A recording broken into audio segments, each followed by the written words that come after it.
여러분, 오늘 아침에 눈 뜨자마자 어떤 생각이 드셨나요? 아이고, 오늘은 뭐 하지? 또 하루가 길겠네 하며 한숨부터 나오셨나요? 아니면 오늘도 내 마음대로 즐겁게 보내야지. 아직 건강한 내 다리 참 감사합니다. 하며 감사한 마음으로 행복하게 웃으며 하루를 시작하셨나요? 같은 아침이지만 누군가는 우울하게, 누군가는 즐겁게 하루를 엽니다.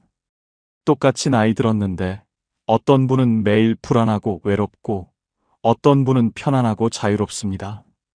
도대체 무엇이 노년의 행복을 가를까요? 자식이 잘났으면 뭐합니까? 바쁘다고 1년에 한 번 얼굴 보기도 힘드니 말입니다.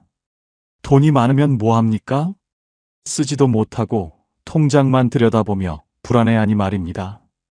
건강에 집착하면 뭐합니까?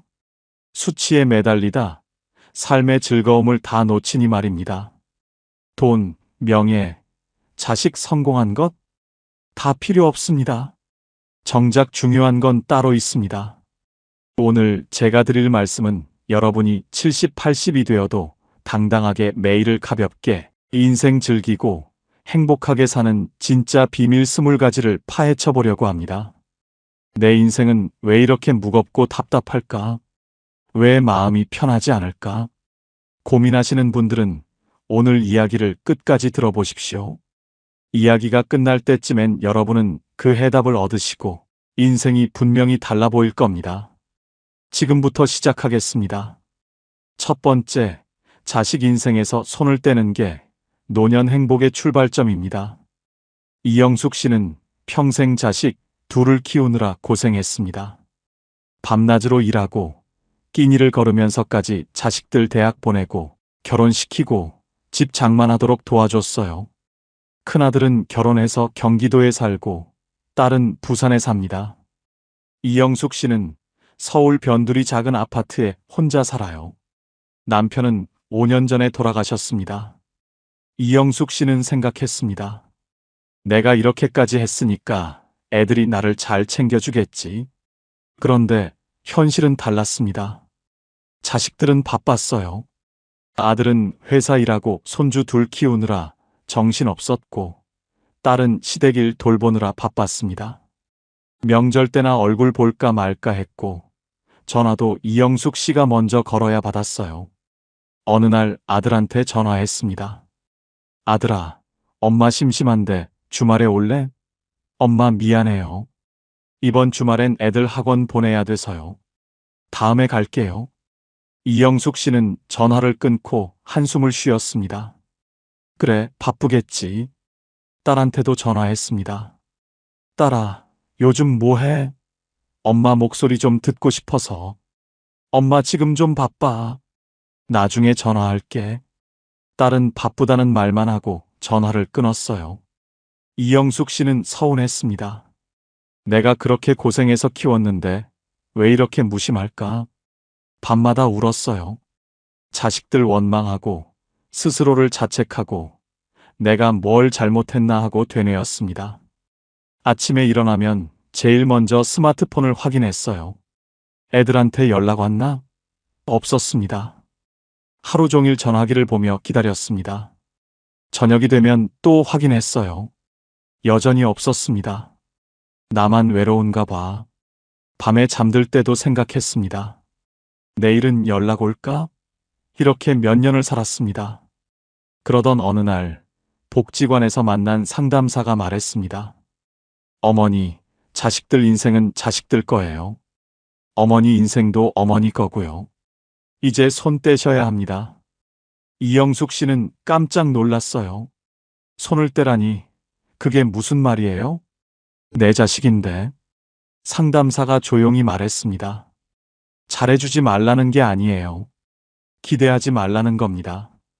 자식들이 연락 안 해도 서운해하지 말고, 찾아오지 않아도 섭섭해하지 말고, 어머니는 어머니 인생을 사세요. 자식들은 바쁜 게 정상이에요. 애들 키우고 일하고 살림하느라 바빠요. 그게 당연한 겁니다. 어머니가 기대하면 어머니만 힘들어요. 이영숙 씨는 그날 밤 잠을 못 잤습니다. 상담사 말이 계속 맴돌았어요. 자식 인생은 자식들 거다. 내 인생은 내 거다. 다음 날 아침 이영숙 씨는 결심했습니다. 그래, 손 떼자. 기대하지 말자. 그날부터 이영숙 씨는 바뀌기 시작했습니다. 자식한테 먼저 전화하지 않았어요. 연락 오면 받고 안 오면 그만이었습니다. 스마트폰도 자주 확인하지 않았어요. 대신 혼자 할 수 있는 것들을 찾았습니다. 복지관에 가서 노래 교실에 등록했어요. 화요일 오전 10시 매주 갔습니다. 처음엔 어색했어요. 이 나이에 노래를 배워서 뭐해? 그런데 함께 수업 듣는 사람들이 좋았습니다. 나이도 비슷하고 이야기도 잘 통했어요. 노래 부르다 보면 시간이 금방 갔습니다. 수업 끝나고 같이 점심 먹으러 가기도 했어요. 다음 주에 또 봐요 하면서 헤어지는데 기분이 좋았습니다. 도서관에도 가기 시작했습니다. 목요일 오후 2시 매주 갔어요. 에세이집을 빌려서 읽었습니다. 하루에 10페이지씩만 읽었어요. 많이 읽으려고 하지 않았습니다. 조금씩 읽는 게 좋았어요. 동네 친구들과 산책도 했습니다. 매일 아침 7시 아파트 단지를 한 바퀴 돌았어요. 30분쯤 걸렸습니다. 함께 걷는 친구 셋이 생겼어요. 걸으면서 이야기하고 웃고 그러다 보면 기분이 좋아졌습니다. 6개월이 지났습니다. 이영숙 씨는 완전히 달라졌습니다. 더 이상 자식한테 매일 전화하지 않았어요. 일주일에 한 번, 아들한테 한 번, 딸한테 한 번, 그 정도면 충분했습니다. 자식들이 찾아오면 반갑게 맞았지만 안 와도 서운해하지 않았어요. 애들은 바쁘지 뭐. 나는 내 할 일 하면 되고. 표정이 밝아졌어요. 자식 이야기를 해도 더 이상 울지 않았습니다. 애들은 잘 살고 있어. 나도 잘 살고 있고. 기대를 내려놓으니까 자유로워졌습니다. 자식이 연락 안 해도 괜찮고 찾아오지 않아도 괜찮았어요. 오히려 자식들이 먼저 연락하기 시작했습니다. 이영숙 씨는 깨달았습니다. 자식한테 집착하면 나만 힘들구나. 손 떼고 내 인생 살면 오히려 관계가 좋아지네. 여러분, 자식은 자식 인생이 있습니다. 아무리 잘 키워도, 아무리 헌신해도 자식은 자기 삶을 삽니다. 그게 당연한 겁니다. 기대하지 마세요. 효도 기대하지 말고, 연락 기대하지 말고, 자주 찾아오길 바라지 마세요. 기대를 내려놓으면 자유로워집니다. 자식 인생에서 손을 떼는 게 노년 행복의 출발점입니다. 두 번째, 내가 결정할 수 있는 돈을 반드시 남겨두세요. 73세 박철수 씨는 자식들한테 재산을 다 물려줬습니다. 박철수 씨는 서울 강서구에 아파트 한 채를 가지고 있었어요. 시세로 5억쯤 됐습니다. 예금도 있었어요. 평생 모은 돈 1억 원쯤 됐습니다. 자식이 둘 있었어요. 아들하고 딸. 박철수 씨는 생각했습니다. 내가 죽으면 애들이 상속세 내느라 힘들겠지. 미리 물려주자. 세무사를 만나서 상담받았습니다. 지금 증여하시면 세금 적게 내실 수 있어요. 박철수 씨는 아파트를 아들한테 넘겼습니다. 예금은 반씩 나눠서 아들, 딸한테 줬어요. 자식들은 고마워했어요. 아버지 감사합니다. 정말 큰 도움이 돼요. 박철수 씨도 뿌듯했습니다. 이제 마음 편하게 살 수 있겠다. 애들한테 짐 안 되고. 그런데 문제가 생겼습니다. 아파트를 아들한테 넘겼으니까 이제 박철수 씨는 아들 집에서 사는 겁니다. 법적으로는 아들 집이에요. 박철수 씨는 그냥 살게 해주는 거예요. 처음엔 괜찮았습니다. 아들도 며느리도 잘해줬어요. 아버지 편하게 계세요. 그런데 시간이 지나면서 달라졌습니다. 며느리가 말했어요. 아버지, 거실에 물건 좀 치워주세요. 애들 놀 공간이 없어요. 박철수 씨는 물건을 치웠습니다. 또 며느리가 말했어요. 아버지, TV 소리 좀 줄여주세요. 애들 공부하는데 시끄러워요. 박철수 씨는 TV 소리를 줄였습니다. 또 며느리가 말했어요. 아버지, 아침에 일찍 일어나시는 건 좋은데 부엌에서 소리 좀 안 나게 해주세요. 저희는 아직 자거든요. 박철수 씨는 아침에 조심스럽게 움직였습니다. 점점 불편해졌습니다. 내 집 같지 않았어요. 눈치가 보였습니다. 여기는 이제 내 집이 아니구나. 아들 집이지. 아들도 달라졌습니다. 예전엔 아버지 이렇게 하세요 하고 조심스럽게 말했는데 이제는 아버지 그렇게 하지 마세요 하고 단정적으로 말했어요. 박철수 씨가 뭘 사려고 하면 아들이 말했습니다. 아버지, 그건 돈 낭비예요. 필요 없어요. 그래도 내가 쓰고 싶은데. 아버지, 지금 돈 없으시잖아요. 제가 드리는 용돈으로 아껴 쓰셔야죠. 박철수 씨는 말문이 막혔습니다. 맞는 말이었어요. 이제 박철수 씨 수중엔 돈이 별로 없었습니다. 자식들한테 다 줬으니까요. 아들이 매달 50만 원씩 용돈을 줬습니다. 그 돈으로 살았어요. 병원비, 약가, 교통비 다 그 돈에서 나갔습니다. 남는 게 별로 없었어요. 그 용돈을 받을 때마다 박철수 씨는 기가 죽었어요. 고맙다 하면서 받는데 고마움보다 미안함이 더 컸습니다. 내가 애한테 짐이 되는구나. 어느 날 친구를 만났습니다. 친구가 말했어요. 철수야, 우리 다음 주에 속초 여행 갈 건데 너도 갈래? 얼마나 들어? 1박 2일에 20만 원쯤? 박철수 씨는 머뭇거렸습니다. 나는 안 갈래. 왜? 같이 가자. 그냥 바빠서. 사실은 돈이 없어서였습니다. 20만 원이 아까웠어요. 아들한테 받은 용돈에서 20만 원을 쓰면 이번 달 생활이 빠듯했습니다. 친구는 갔고 박철수 씨는 집에 남았어요. 혼자 TV 보며 시간을 보냈습니다. 내가 왜 이렇게 됐나? 후회가 밀려왔습니다. 재산을 다 넘기지 말걸. 내 몫은 남겨뒀어야 했는데. 박철수 씨는 깨달았습니다. 돈이 있어야 자유롭구나. 내가 쓸 돈이 없으니까 아들 눈치를 보게 되고 하고 싶은 것도 못하고 이게 무슨 노년이야?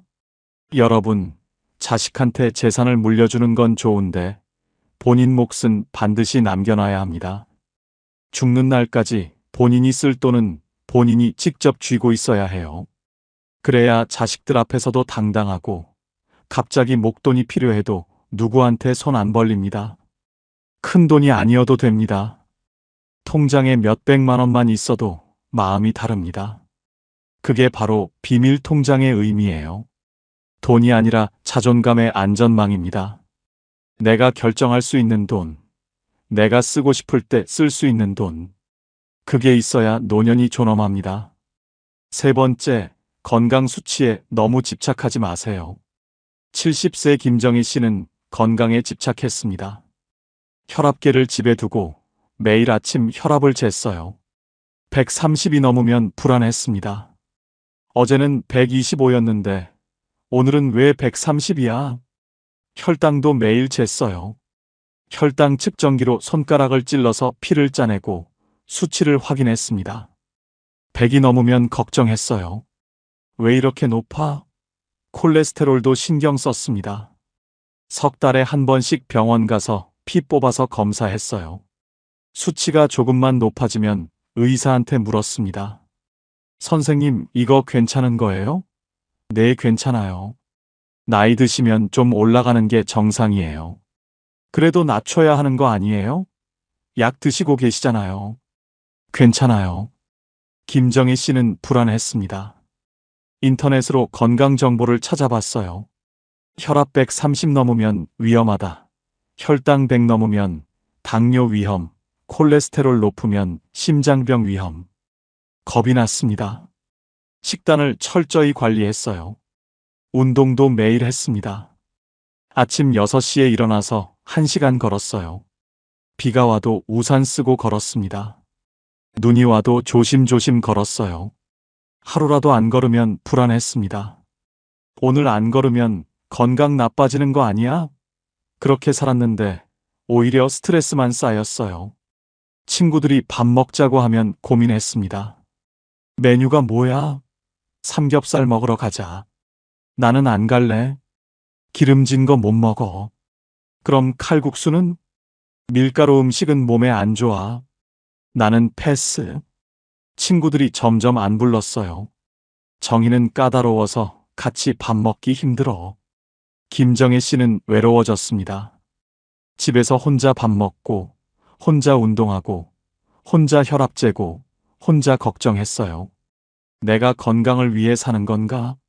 사느라 건강을 챙기는 건가? 헷갈렸습니다. 어느 날 의사가 말했습니다. 어머니, 너무 스트레스 받지 마세요. 수치보다 중요한 건 삶의 질이에요.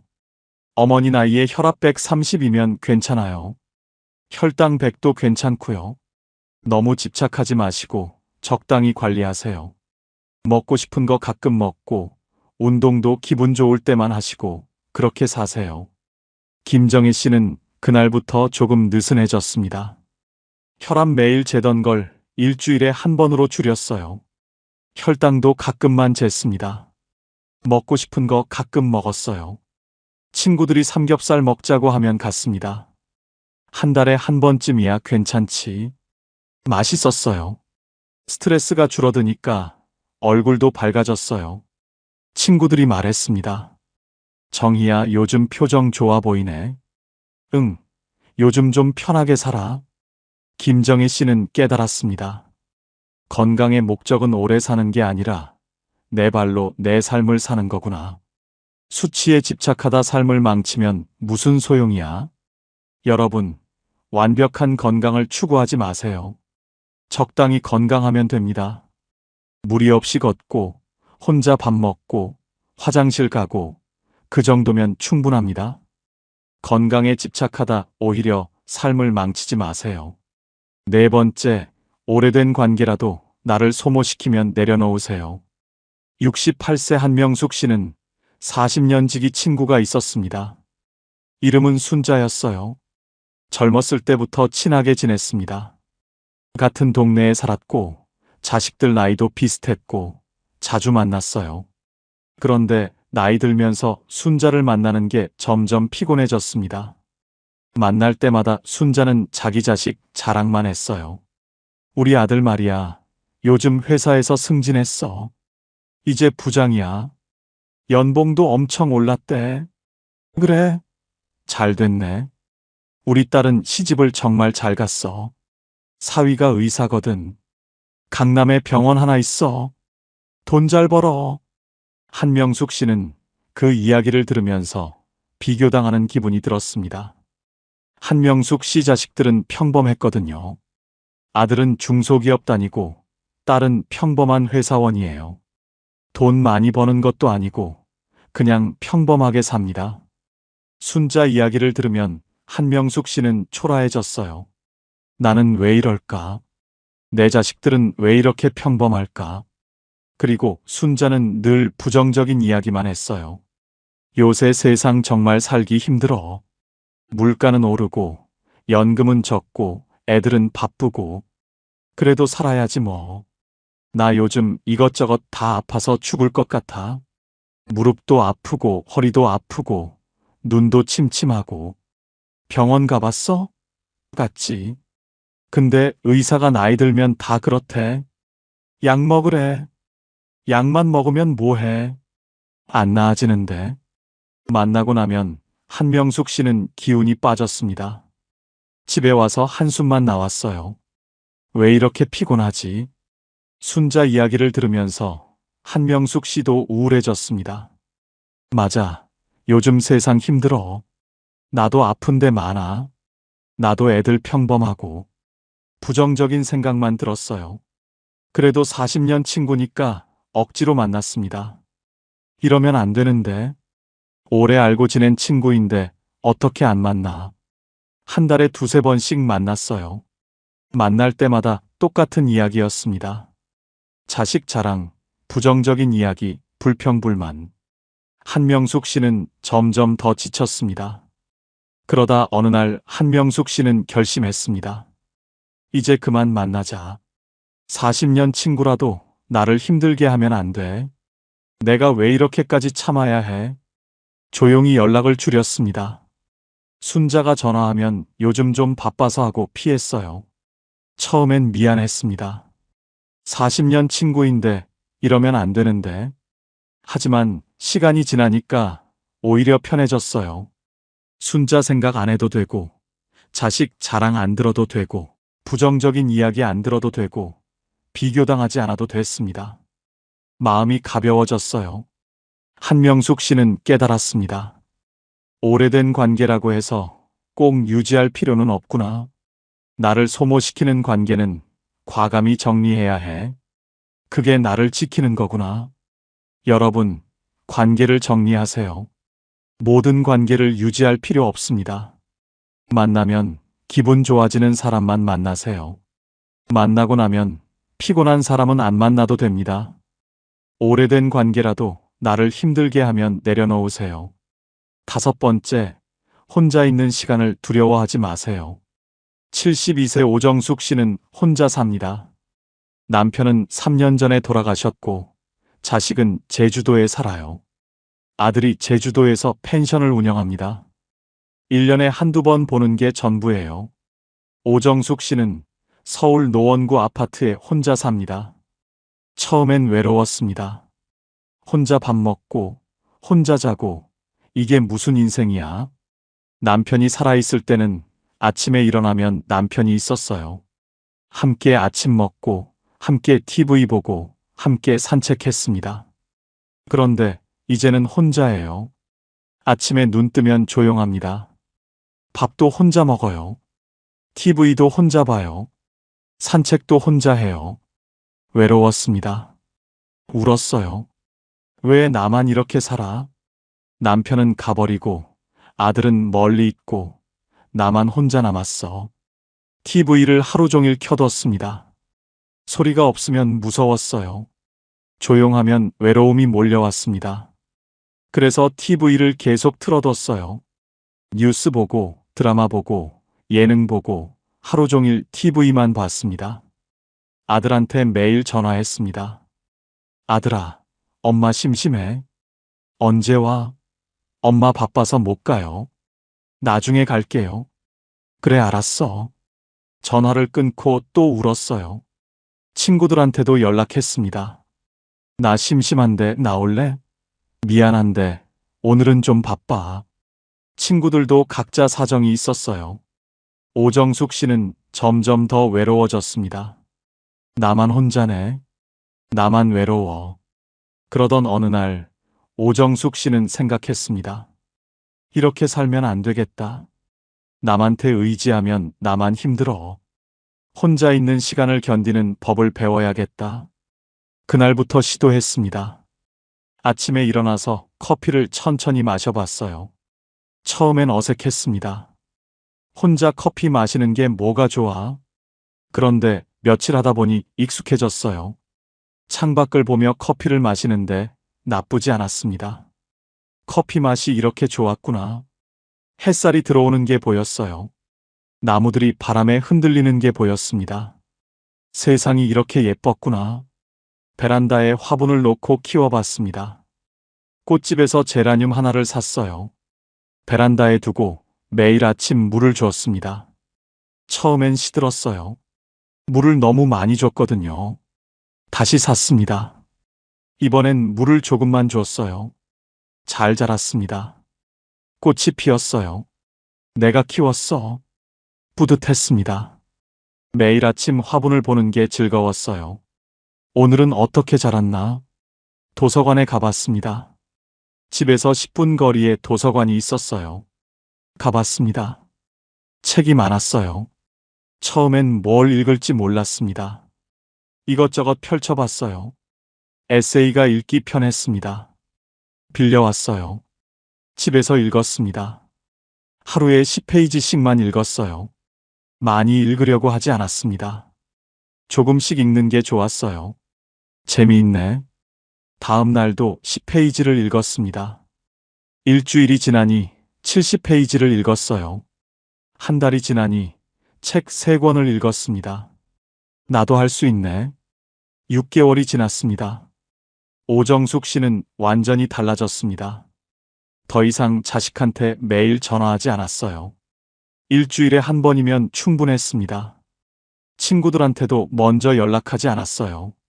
만나고 싶을 때만 만났습니다. TV도 하루 종일 켜두지 않았어요. 보고 싶을 때만 켰습니다. 대신 혼자 있는 시간이 많아졌어요. 커피 마시는 시간, 화분 보는 시간, 책 읽는 시간, 산책하는 시간. 혼자 있는 시간이었지만 외롭지 않았습니다. 오히려 편안했어요. 왜냐하면 이 시간은 온전히 오정숙 씨의 것이었거든요.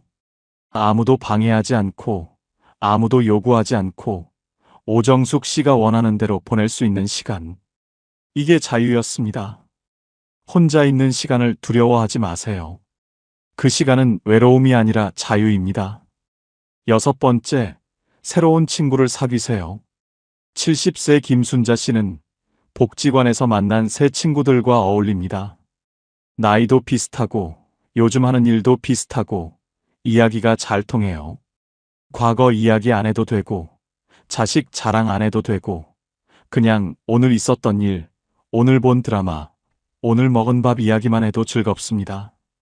김순자 씨는 말합니다. 옛날 친구들도 좋지만 새 친구들이 더 편해. 과거에 얽매이지 않으니까. 새로운 친구를 사귀세요. 지금 만나서 기분 좋아지는 사람, 지금 함께 웃을 수 있는 사람. 그런 친구가 진짜 친구입니다. 7번째, 용서하세요. 76세 장영희 씨는 평생 남편을 원망하며 살았습니다. 남편이 젊었을 때 바람을 피웠거든요. 장영희 씨는 그 상처를 평생 붙잡고 살았어요.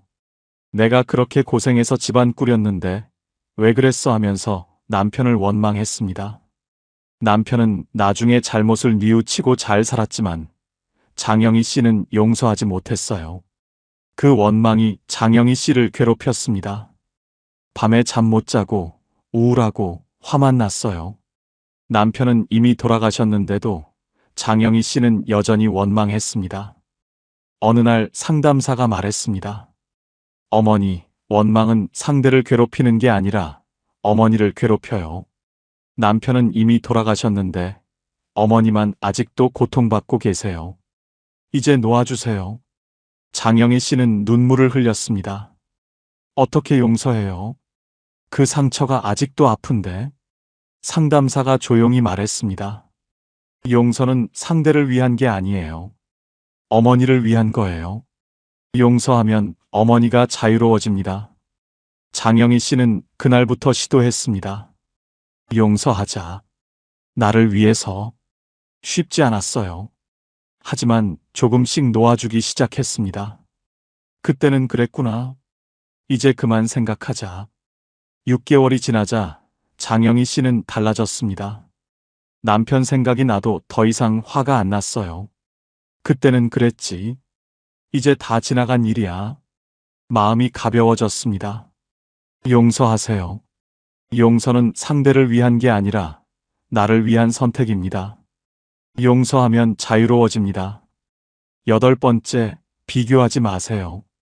친구는 자식이 잘 됐고 나는 못 됐고, 친구는 돈이 많고 나는 없고, 친구는 건강하고 나는 아프고.